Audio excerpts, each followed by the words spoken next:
We begin this morning with the new mask rule here in South Korea. Starting today, passengers on all public transport are no longer required to wear a mask. Our Kim Jung-sil is standing by at one of the subway stations here in Seoul. Good morning, Jung-sil. Tell us what you see. Good morning, Dami. I'm at Sadang station at subway line number 2 and 4. Here you can see I'm at the entrance.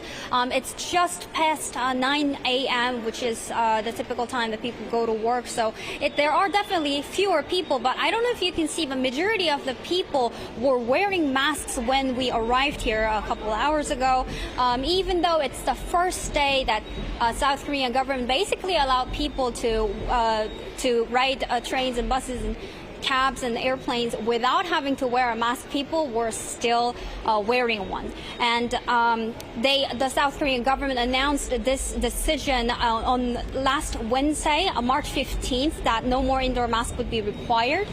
The government also announced that no more masks would be required in specific types of pharmacies, and those include the ones located inside supermarkets or stations. They gave two main reasons for the decisions. One is that even after the first stage of indoor mask was lifted back at the end of January, that allowed people to go to most indoor places without having to wear a mask, the number of COVID-19 cases has been steadily dropping. And many people were willing to wear a mask even without a mandate. So as you can see, it's only the first day, but most passengers are still wearing a mask.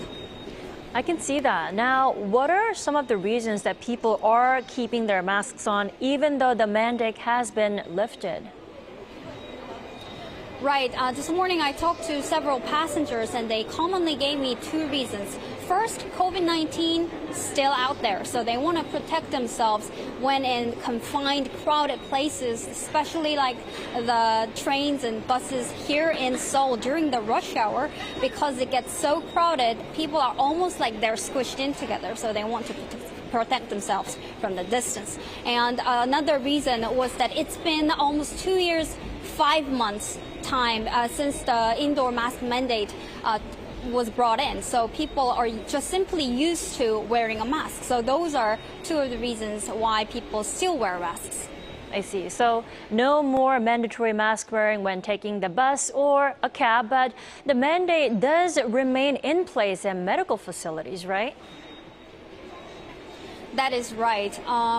So people in South Korea are still required to wear a mask in regular pharmacies and hospitals, as you said, and also other care facilities, including nursing homes and mental health institutes.